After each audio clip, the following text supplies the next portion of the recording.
السلام علیکم محترم ناظرین و سامعین، خوش آمدید کہتے ہیں ہماری آج کی اس ویڈیو کے اندر۔ درود پاک کے متعلق اور اچھی قائدیں سننے کے لیے ہمارے اس چینل ہمارا اسلام کو سبسکرائب کریں۔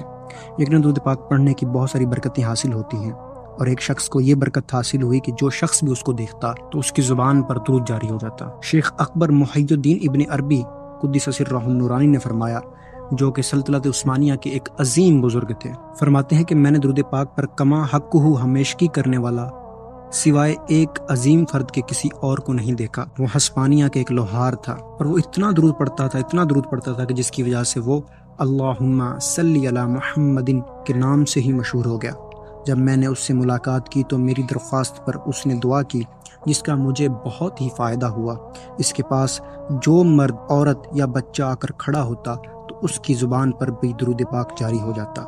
سبحان اللہ، ماشاءاللہ، کیسا ہی پیارا واقعہ ہے۔ اللہ تبارک و تعالیٰ سے دعا ہے کہ ہمیں بھی حضور نبی اکرم نور مجسم صلی اللہ علیہ وآلہ وسلم پر درود پاک کثرت کرنے کی توفیق عطا فرمائے۔ مزید اچھی باتیں سننے کے لیے ہمارے اس چینل کو سبسکرائب کریں، ویڈیو کو لائک اینڈ شیئر کریں، کمنٹ بیلو میں اپنی رائے دینا نہ بھولیے گا۔ جزاکم اللہ خیرا و احسن الجزا۔